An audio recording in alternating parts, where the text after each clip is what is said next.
Now, after discussing the types of respiration, let's discuss the difference between these two types of the respiration, that is the aerobic respiration and anaerobic respiration.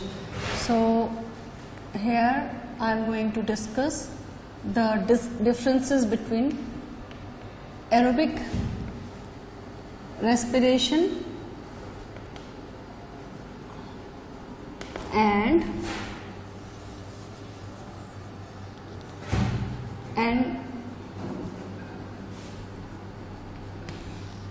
aerobic respiration. Aerobic respiration जो होता है, it takes place in the presence of oxygen.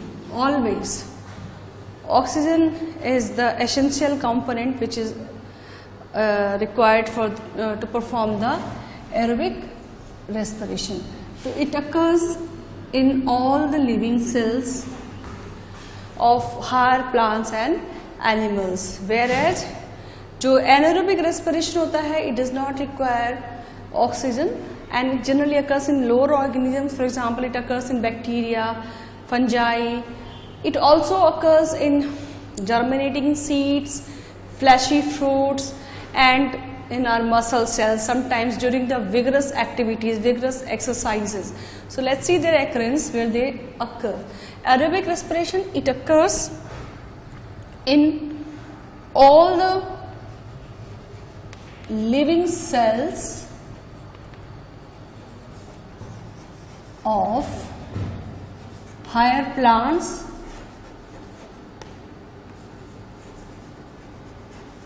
and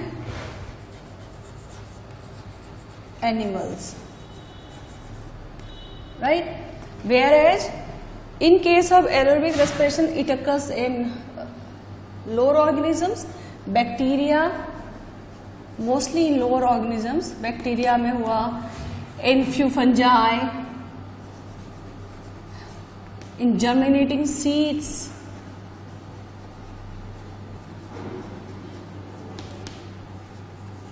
इसके अलावा it also occurs in fleshy fruits,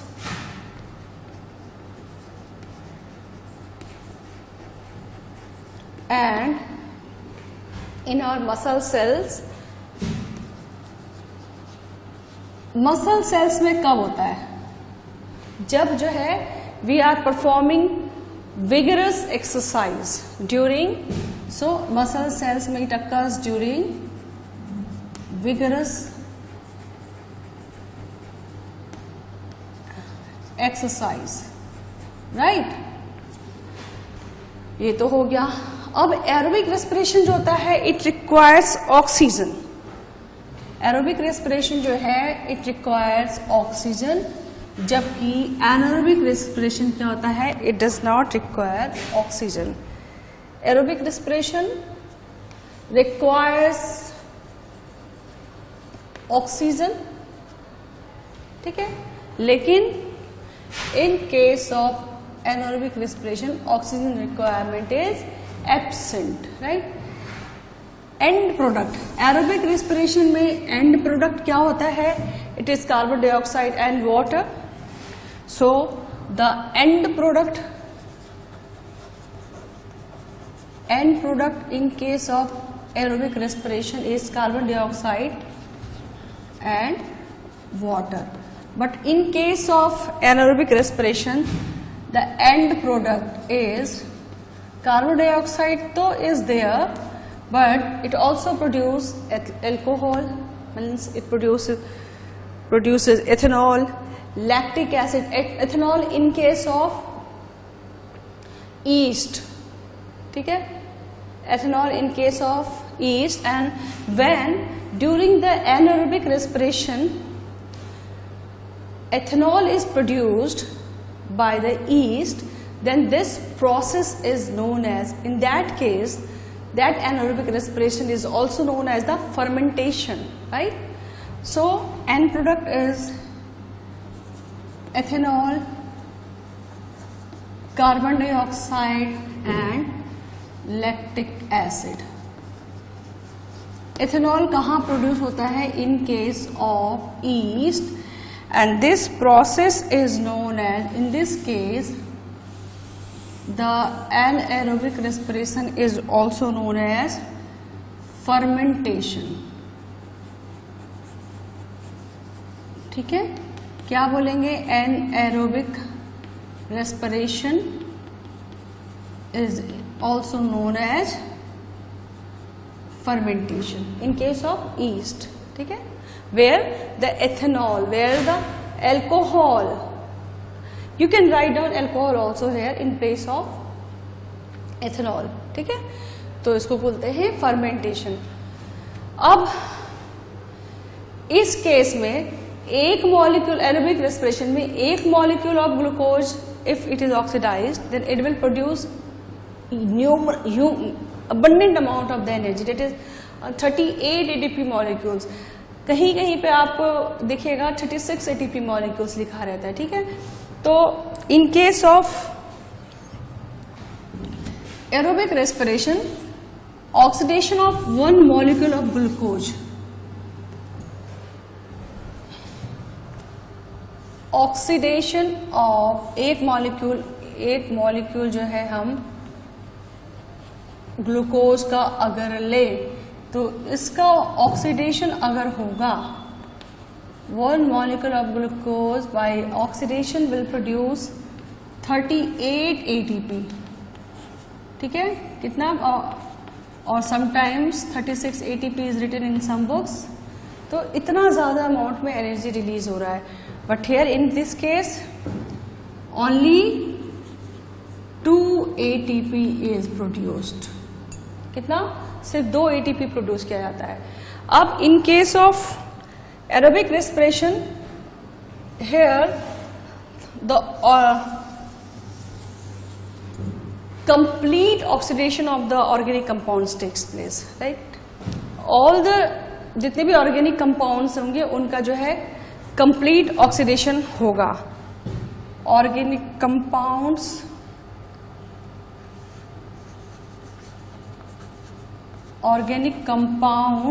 are completely oxidised. ठीक है, और इसीलिए completely oxidised हो जाते हैं. This is the reason of the production of this great amount of the ATP, that is 38 ATP. But in case of anaerobic respiration, organic compounds are completely not oxidized. ठीक है, organic compounds are not oxidized completely. ठीक है, and due to this very less amount of energy is released, right? अब अब ये जो respiration है ना, रेस्पिरेशन में अभी हम स्टेप्स देखेंगे. कई सारे स्टेप्स होते हैं. तो जो मेन स्टेप होता है glycolysis and electron transport system, ये सब जो स्टेप्स होते हैं, तो जो ग्लाइकोलिसिस का स्टेप होता है in case of aerobic respiration, it takes place inside the cytoplasm. बाकी जो रेस्ट ऑफ द स्टेप्स हैं they occurs inside the mitochondria, the power house of the cell. I have already told you in the chapter cell. Mitochondria is the powerhouse of the cell where the energy currency are produced or synthesized, right? So, in case of aerobic respiration, what happens? Only thus, except the step of glycolysis, all the steps takes place inside the mitochondria, except the step of glycolysis. खाली ये जो step है, all the steps takes place, all the steps occur in mitochondria, powerhouse of the cell. So where does this step occur? Glycolysis कहाँ होगा? Glycolysis occurs in cytoplasm. Glycolysis कहाँ होता है? it occurs in cytoplasm of the cell. ठीक है, लेकिन यहां पे क्या हो रहा है एनारोबिक रेस्पिरेशन में? all the steps involved in the process of respiration occurs in cytoplasm. यहाँ पे क्या होता है? No step associated with the respiration takes place in the mitochondria, right? Now aerobic respiration जो है it is non-toxic to higher organism and it produces, you can write it here, aerobic respiration, it is non-toxic to higher organism, whereas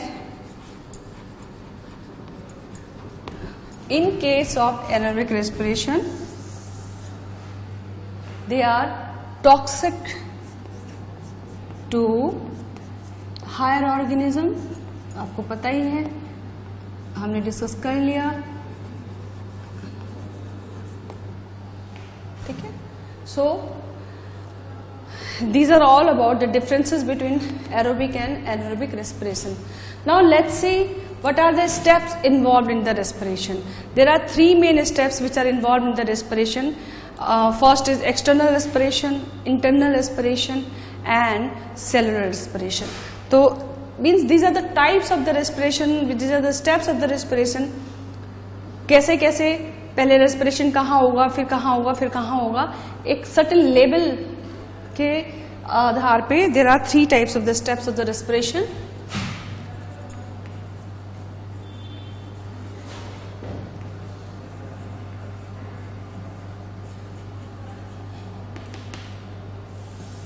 First step is external respiration.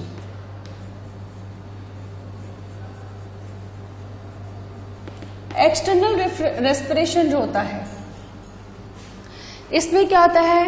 The exchange of gas occurs between the organism and the environment.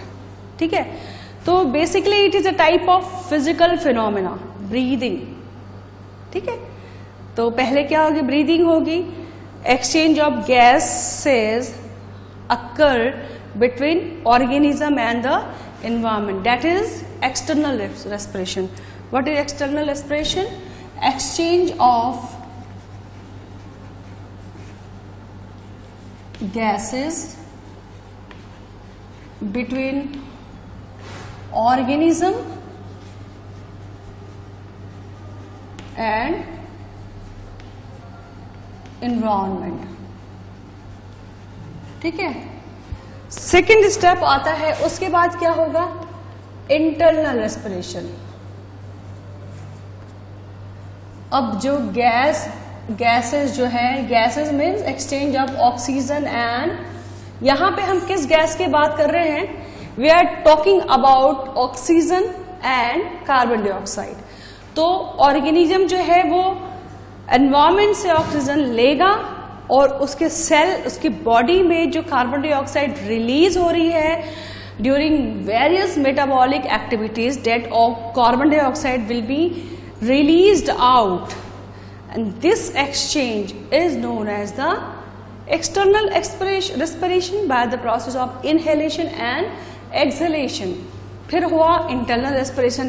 Internal respiration में क्या होगा? अब जो oxygen अंदर आई या फिर जो tissue और सेल्स में जो कार्बन डाइऑक्साइड रिलीज हुए उनका एक्सचेंज होगा. तो इसमें क्या हो रहा है? इंटरनल रेस्पिरेशन में exchange of gases between tissues and sales.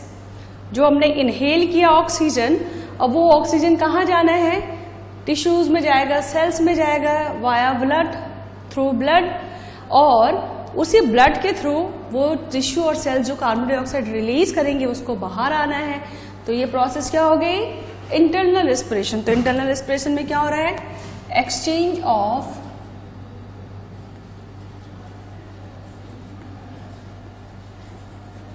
gases between tissues and cells.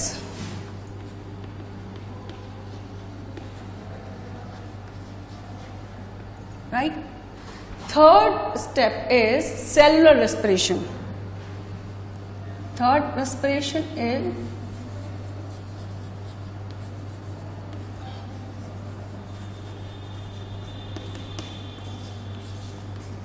तो सेलुलर रेस्पिरेशन में क्या होगा, अब जो है बेटा ऑक्सीजन सारे सेल में गई और हर एक सेल, हमारी बॉडी का हर एक सेल जो है वो रेस्पिरेशन परफॉर्म करेगा।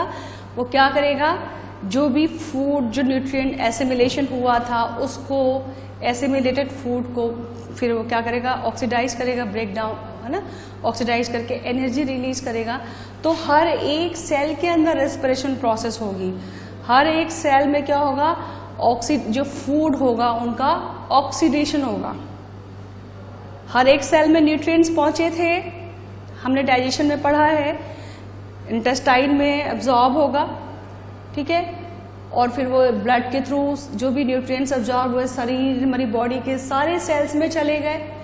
अब सारे सेल्स में जो फूड न्यूट्रिएंट्स चले गए, वहां जाके स्टोर तो हो नहीं जाएंगे खाली।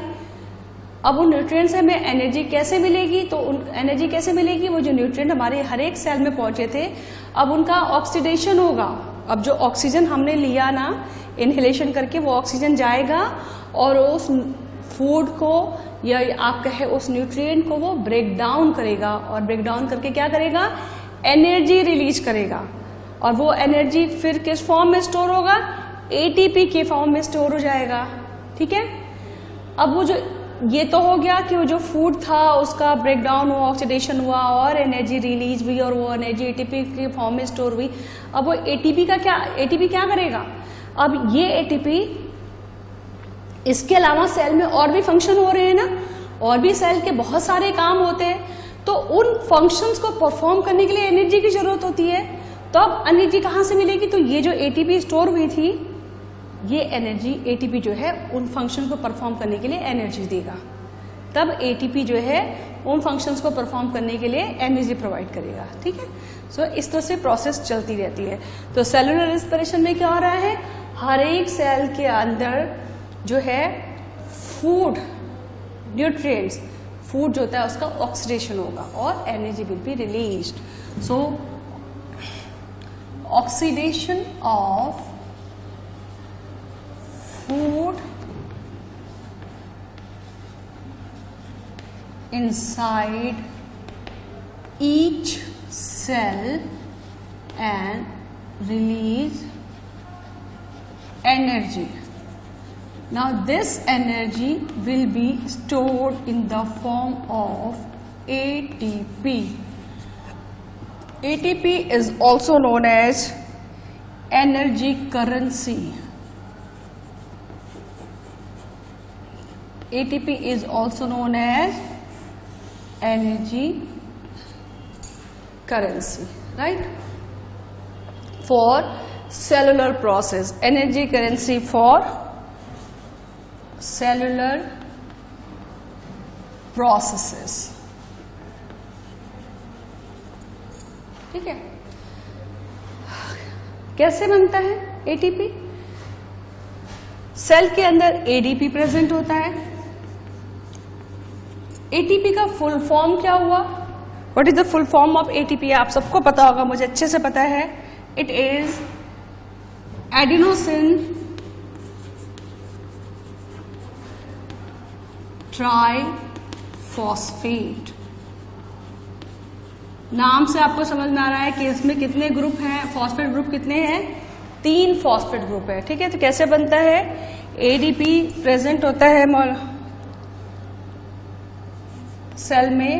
एडीपी क्या हुआ, adenosine diphosphate, it will combine with one inorganic phosphate and will produce ATP by utilizing energy, ठीक है, at ATP. And this ATP is utilized, अब ये ATP जो है it is utilized in all the endothermic reactions, all the endothermic processes occurring inside the cell. So this ATP ये they are common, they are similar, so they are utilised in all the endothermic processes, endothermic processes occurring inside the cells, right?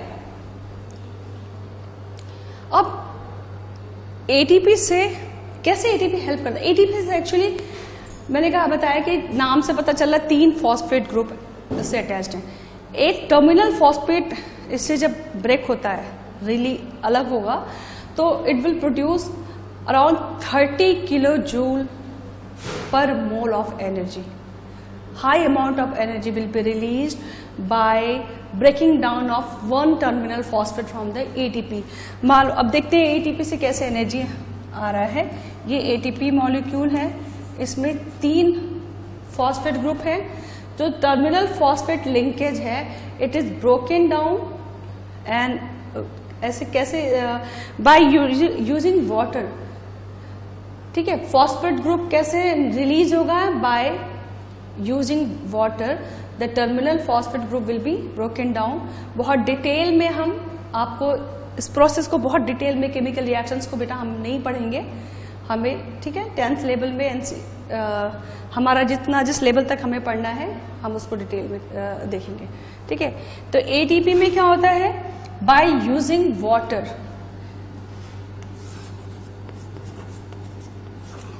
What happens? The terminal phosphate group will be broken down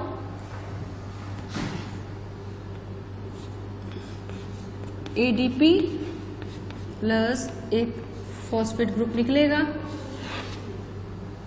ठीक है, and it releases huge amount of energy that is 30 kilo joule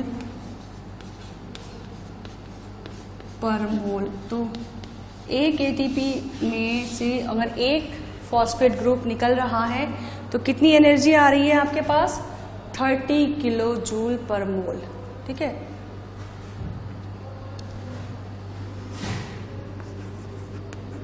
breaking of, you can write it down, terminal phosphate, breaking of 1 terminal phosphate, 1 terminal phosphate group releases this much amount of energy, that is 30 kilojoule per mole. Now what is the function of ATP? How the ATP is used?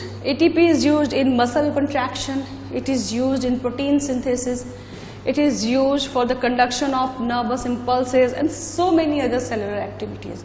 So ATP, uses of ATP कहाँ use होता है? Muscle contraction में use होगा। It can be used in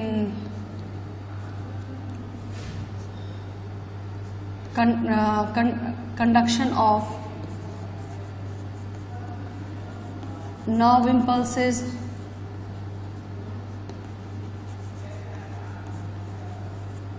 muscle contraction, conduction of nerve impulses. It can be used in protein synthesis and so many activities, so many cellular activities this ATP can be used. So these are some uses of ATP.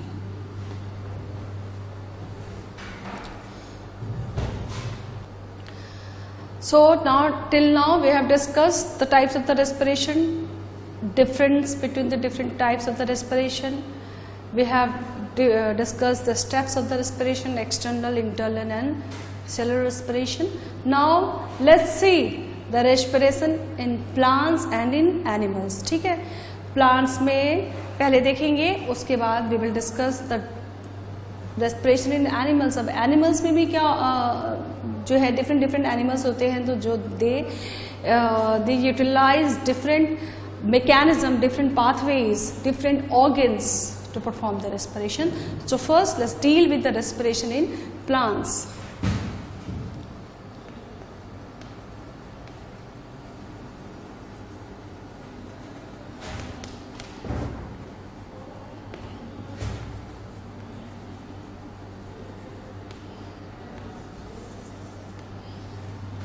Respiration in plants mainly takes place with the help of three main organs, that is leaves, stems and roots. ये जो तीन organs हैं, they basically helps in the exchange of gases. Respiration क्या होता है? Exchange of gases होता है. So exchange of gases in case of plants occurs with the help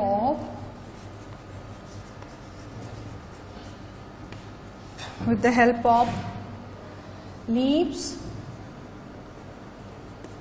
roots and stems. ठीक है, they are the three main organs. अच्छा, इनमें respiration होता कैसे है? Exchange of gases होते कैसे हैं? It occurs by the simple diffusion. Exchange of gases by simple diffusion. ठीक है, अब ये जो सिंपल डिफ्यूजन होता है ना, it depends on certain criteria, certain factors, like it depends on the environmental condition, it depends on the requirements in plant. So the simple diffusion, it depends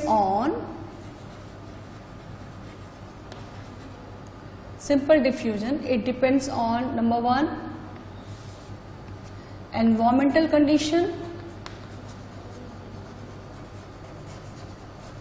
Okay, environmental condition पे depend करता है diffusion. और second, it depends on the requirements of the plant.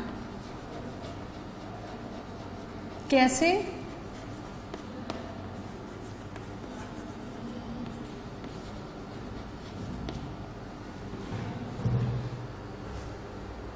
Environmental condition में कैसे? Stress condition होगी अगर किसी environment में जहाँ पे कि सराउंडिंग एरियाज में ऑक्सीजन कम है ना, या कार्बन डाइऑक्साइड ज़्यादा है, तो क्या होगा, जो ये स्पेसिफाइड ऑर्गन्स होते हैं इनमें, लीव्स में, रूट्स में या स्टेम्स में, they will be closed. Stomata है, जैसे लीव्स में स्टोमेटा रहेगा, वो क्लोज हो जाएगा, अंदर इवेपोरेशन को रोकेगा, गैस को बाहर निकलने से प्रोटेक्ट करेगा. प्लांट की रिक्वायरमेंट, प्लांट्स को अगर जरूरत है ऑक्सीजन की तो ही प्लांट एब्जॉर्ब करेगा, जरूरत नहीं है तो plant will not absorb the respiration. और जब रिक्वायरमेंट होगी तभी जो है ये एक्सचेंज की डिफ्यूजन की प्रोसेस परफॉर्म होगी. ठीक है, जितनी ज्यादा रिक्वायरमेंट होगी डिफ्यूजन की प्रोसेस उतनी ज्यादा तेज होगी.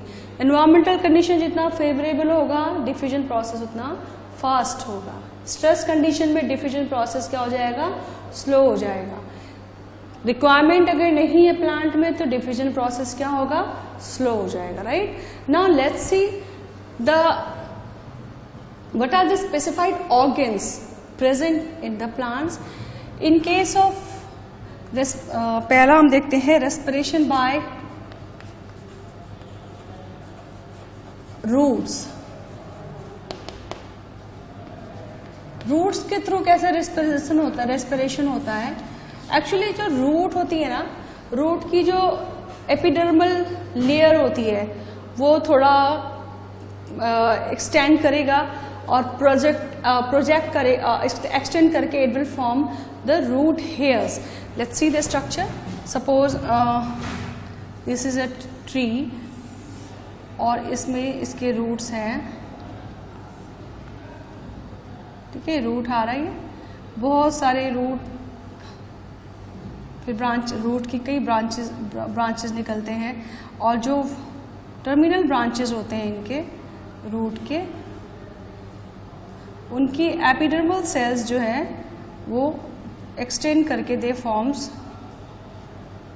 The root hair at the apex of the root, है ना. इस तरह से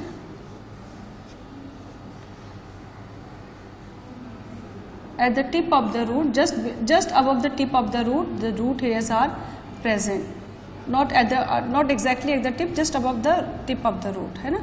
So these root hairs, these are the root hairs, root hair, ठीक है. और यहाँ पे क्या होता है, बीच में कई सारे सॉइल पार्टिकल में ये जो these are soil particle. Soil particle के बीच में जो है इंटरसेलुलर स्पेसेस प्रेजेंट है. These are the soil particles. और सॉइल पार्टिकल के बीच में क्या हो रहा है, these are intercellular spaces present between these soil particles. तो ये जो इंटरसेलुलर स्पेसेस प्रेजेंट हैं, इनमें क्या होता है, गैसेस प्रेजेंट होते हैं. ठीक है, इनमें जो है ऑक्सीजन गैस प्रेजेंट है. और इन सिंपल डिफ्यूजन के प्रोसेस के थ्रू ये जो रूट हेयर है ये ऑक्सीजन को अब्सॉर्ब करेगा. ठीक है, और it will transport to the rest part of the plant. So this is how the respiration takes place by roots. In case of the respiration, in case of the stem respiration,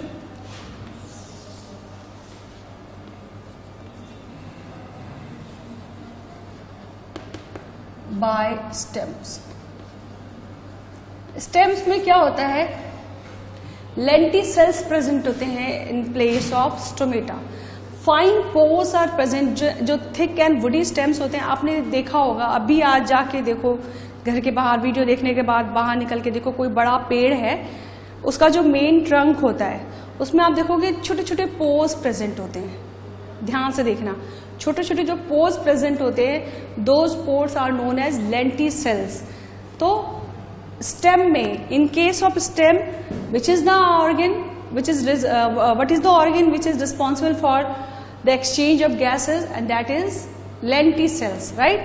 तो in case of stem, root में it is root hairs. respiration takes place by exchange of gases performed by the root hair. In case of stem, it is the lenticels which are present in hard and woody stem. कहाँ पे present होते हैं lenticels, hard and woody stem. मैं आपको एक structure दिखाती हूँ. It's just a small structure. अगर मान लो कोई बड़ा ट्री है, बड़ी सी ट्रंक है, ये सपोज ये ट्रंक है, ठीक है. यहाँ पे हर उस पे आप देखो छोटे छोटे पोर्स प्रेजेंट होते हैं. हमने इसका मान लो एक सेक्शन कट किया, ठीक है, और मैं इसका सेक्शन इन लार्ज व्यू देख रही हूँ, तो क्या होगा, आप देखोगे इस तरीके के सेल्स प्रेजेंट होंगे. जो हार्ड एंड वुडी ट्रंक होते हैं, उसमें जो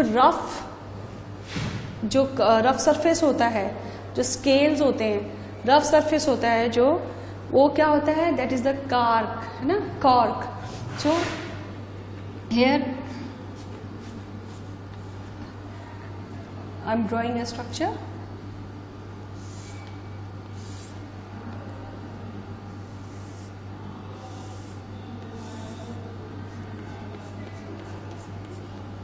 ये जो है कॉर्क बनाया हुआ है, और कॉर्क किससे बनता है, कॉर्क बनता है कॉर्क कैम्बियम से.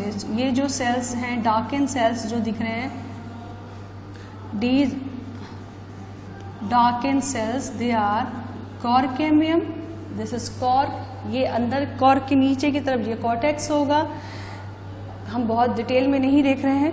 अब ये जो कॉर्क है, कहीं कहीं पे क्या होता है, ये कॉर्क लेयर जो होती है ना, ये बर्स्ट हो जाती है, ओपन हो जाती है, इस तरीके से बर्स्ट हो जाएगी, ठीक है, एंड इट फॉर्म्स अ पोर. इस पोर को बोलते हैं लेंटिसेल. ठीक है, क्या बोलेंगे, लेंटिसेल. यहाँ पे कॉम्प्लीमेंट्री सेल्स प्रेजेंट होते हैं, जिनके बीच में बहुत सारे इंटरसेलुलर स्पेस प्रेजेंट है.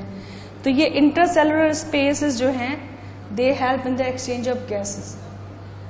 इंटरसेलुलर स्पेस अगर सेल्स के बीच में प्रेजेंट है तो ये इंश्योर करता है कि cell is in contact with air. The intercellular space is present between the cells ensures that the cell is in contact with the air, right? These are the, you can write this information. This is the intercellular spaces present between the cell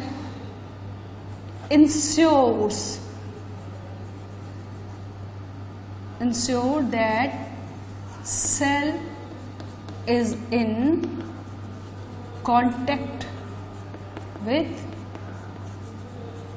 air। ठीक है, अब इसके अंदर क्या होगा, cortical sales होंगे जो कि हम बहुत डिटेल में नहीं जाएंगे। तो हम देख रहे हैं कि एकदम एक्सटर्नल सरफेस पे हार्ड एंड वुडी स्टेम के जो एक्सटर्नल सरफेस पे जो पोर होते हैं, those pores are the lenticels and they are around them these Koch cells are present. Koch cells rupture करता है और फिर it forms the pore, that is lenticels. Now in case of leaves, respiration by leaf, this is the respiration by stem. Third is respiration by leaves। तो leaves में क्या होता है, leaves के जो एपिडर्मल सेल्स होते हैं वहां पे एक स्पेशल स्ट्रक्चर प्रेजेंट होता है and that special structure is known as stomata. ठीक है, तो कौन परफॉर्म करता है यहाँ पे gases action, it is stomata. Stomata कहाँ प्रेजेंट होता है, on the epidermis of leaves. ठीक है, स्टोमेटा कैसा होता है, मैंने लास्ट क्लास में भी, कुछ पिछले क्लासेस में भी स्टोमेटा का स्ट्रक्चर डिस्कस किया था। किडनी शेप्ड स्ट्रक्चर्स होते हैं stomata. They are in case of dicotyledonous plants the structure of stomata is kidney shaped, whereas in case of monocotyledonous plant the structure of stomata is dumbbell shaped. So right now I am dealing with only the dicot plant, only this the stomata with the kidney shaped cells. So this is the kidney shaped cells stomata. ठीक है, इसकी जो inner wall होती है it is thick. The inner wall of the stomata is thick like this and the outer wall is thin. Each cell consists of nucleus, हर cell में nucleus होगा and it consists of the numerous amount of the chloroplast. इसमें बहुत सारे chloroplast होते हैं। So stomata is the epidermal guard cell is the epidermal cell where the chloroplast are present. जबकि इस बात को आप ख्याल रखना, याद रखना कि chloroplasts are absent in the epidermal cells, right? Only it is the guard cells which are of the epidermal nature, they consist of chloroplast, right? So guard cells क्या होते हैं, they are epidermal cells, clear? And they are the only, you can write this informations, guard cells are epidermal cells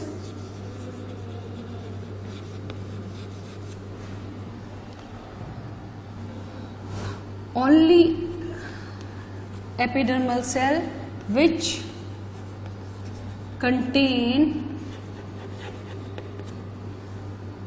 contains chloroplast. Guard cells are the only epidermal cells which contain chloroplast. अब ये जो stomata है it is surrounded by many other cells which are known as subsidiary cells. Now this is the structure of the open stomata. जब gases exchange की ज़रूरत होगी, जब plant में को ऑक्सीजन की ज़रूरत होगी तो stomata will be open and it will take in the oxygen. When it needs to release out the carbon dioxide, again then the stomata will be open and will release out the carbon dioxide. Stomata सिर्फ gases exchange को ही नहीं help करता, it also helps in the transpiration, it also helps in the evaporation of the water, in the transpiration. It protects the excess rate of the transpiration by closing itself. So this is the inner wall of stomata, this is the outer wall. inner wall जैसे मैंने दिखाया है आपको thick होती है और outer wall जो है थिन होता है. ठीक है, इसमें आप ये देख रहे हैं न्यूक्लियस है, क्लोरोप्लास्ट है. So respiration by, this is open stomata, close stomata में both the inner wall will be stick together to prevent the exchange of gases. So this is how the respiration takes place in plants. Now let's see the respiration in animals.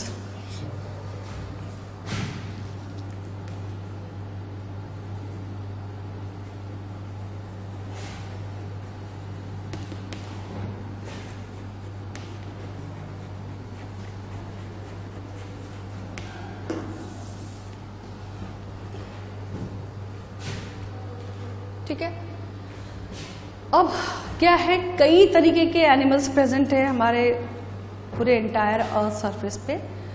Some are unicellular, some are, most of them are multi cellular. ठीक है, some are aquatic, some are terrestrial, some are aerial, arboreal, right? So they all perform different mode of respiration.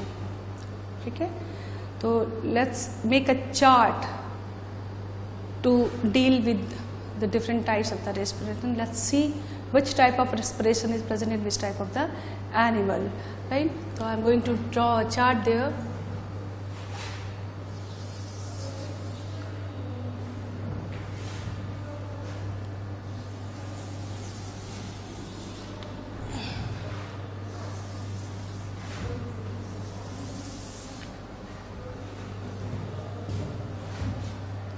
First column will be of the serial number, then second is the type of respiration,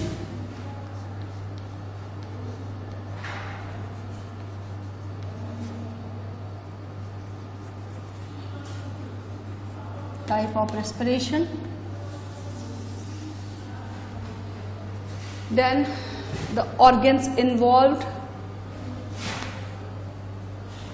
type of respiration,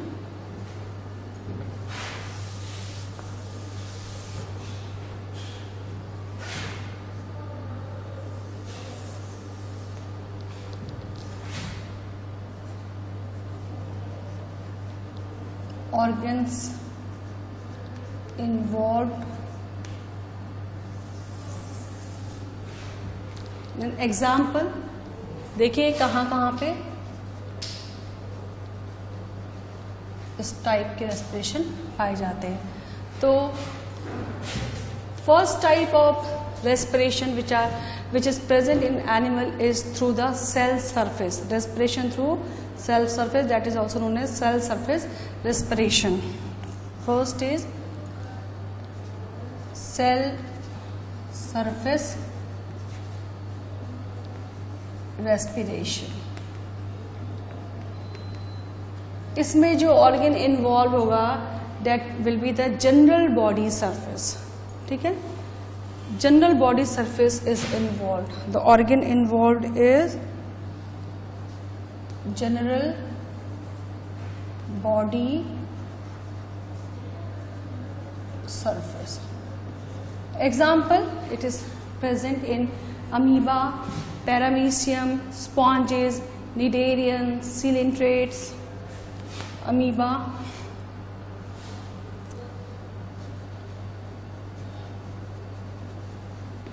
paramecium,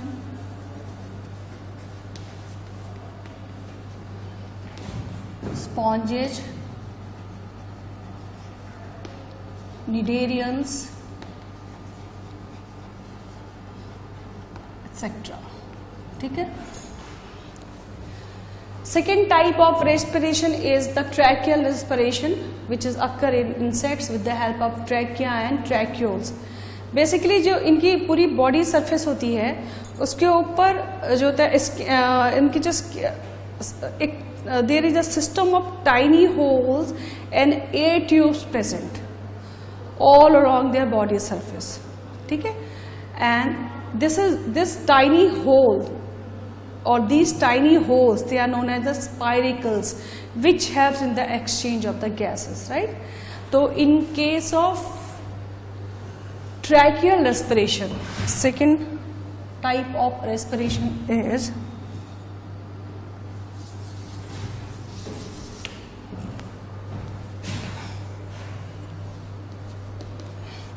tracheal respiration.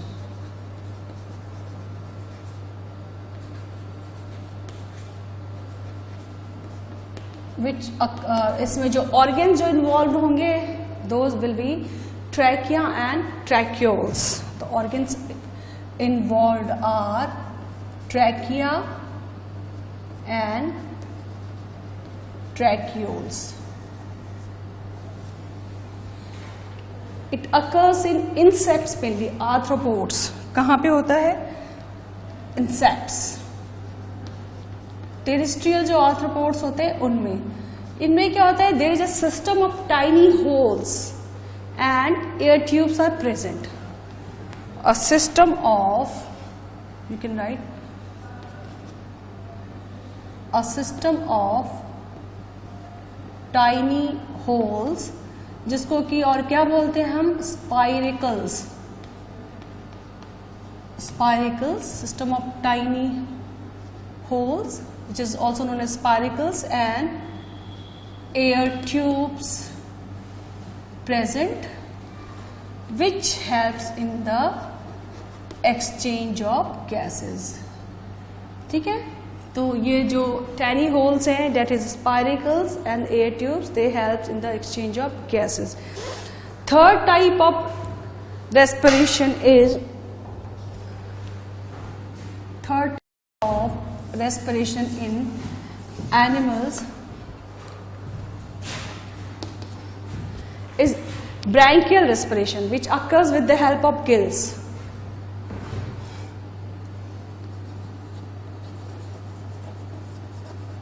Branchial respiration. Organs involved, कौन सा organ involved होगा? That is gills. ठीक है. Let's see कहाँ कहाँ ये होता है. This occurs in fishes, aquatic arthropods, molluscs, right.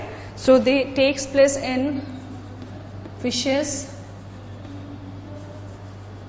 Aquatic arthropods,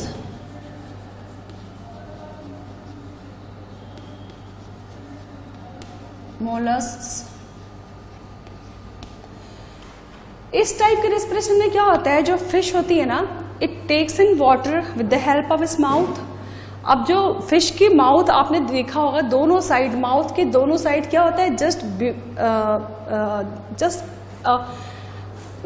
few centimeter behind the gills are present. Behind the mouth the gills are present on both the side of the mouth. ठीक है. Sometimes these gills are open, sometimes they are covered with the operculum, right. अब क्या होगा? Fish जो है, it takes in water through the mouth, gill, and it pushes it forcefully with the force towards the gill. अब गिल में क्या होता है? Gill is richly supplied with blood capillaries. तो जो blood capillaries जो होते हैं, they absorb the oxygen from those water which are forced through the mouth. और उसके बाद rest of the water will be expelled out, released out from the gills in the surrounding medium, right. और उसी समय क्या होता है? जो कि पूरे एंटायर बॉडी सरफेस से जो ब्लड आ रहा होता है, उसमें क्या होता है? कार्बन डाइऑक्साइड होता है. तो carbon dioxide are released out in those water. Simultaneous process होती है. एक तरफ तो क्या हो रहा है, गिल्स में जो ब्लड कैपिलरीज हो रही हैं उनमें जो ब्लड है they are absorbing the oxygen from the water, जो कि फिश ने माउथ के थ्रू अंदर लिया. गिल में जब वो पानी पहुंचा गिल के पास तो तुरंत ब्लड ने एब्जॉर्ब कर लिया और उसी दौरान उन्होंने अपना कार्बन डाइऑक्साइड भी रिलीज कर दिया उसी वाटर में. तो इस तरीके से exchange of oxygen and carbon dioxide takes place in fishes और other aquatic organism like aquatic arthropods and mollusks where the respiration occurs through the gills, right? Next type of respiration is cutaneous respiration. Cutaneous means with the help of skin.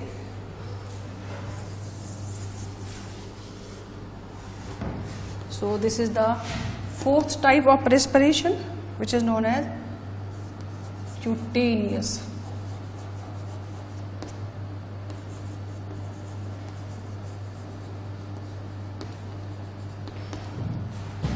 The help of skin. Where does it occur? It occurs in frogs, leeches, earthworms. Earthworms की जो moist cuticle होती है, they help in the respiration. Thin moist skins होती हैं जो leeches की, frogs की, they help in respiration. तो it takes place in frogs. Frogs में क्या होता है? स्किन के थ्रू भी होता है, बकल कैविटी माउथ के थ्रू भी रेस्पिरेशन होता है. ठीक है, तो अभी यहाँ पे हम देख रहे हैं through skin. Leches, earthworms,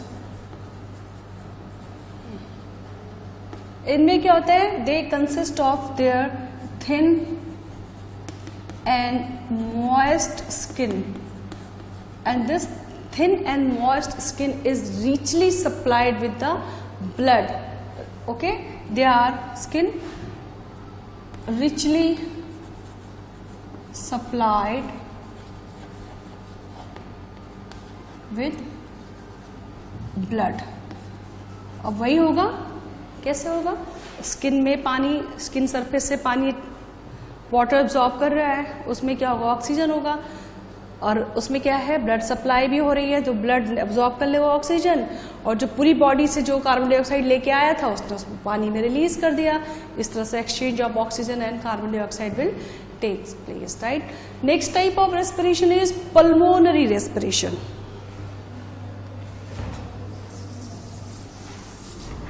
next type of respiration is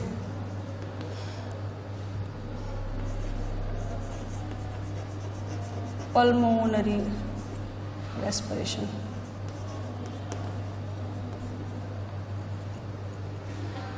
It takes place with the help of a vascularized bag which is known as the lungs. ठीक है, pulmonary respiration takes place with the help of the lungs. What are the lungs? They are vascularized bags, right? Vascularized bags. And such type of respiration occurs in amphibians,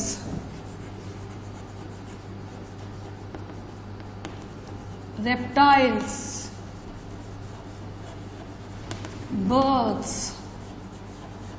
and mammals. Yes, हमारे में भी, we the mammals, we also have this type of respiration. And in the mammals there is a very well developed respiratory system present. In the next class I will be dealing with that respiratory system, right? So in the mammals the well developed respiratory system is present, right? And another one last type of respiration which is present, जैसे मैंने थोड़ी देर पहले आपको बताया था कि frogs में क्या होता है, एक तो रेस्पिरेशन होता है through the skin, cutaneous respiration, and one more type of respiration is present in frogs which occurs with the help of the buccal cavity. ठीक है, which occurs with the help of buccal cavity, so that's why it is known as the buccal respiration. And the organ involved in this is buccal cavity, right? And it occurs in frogs. Now, this is all about the types of the respiration in animals, type of the respiration in plants. Next, I will be dealing with the respiration in mammals in detail. Thank you.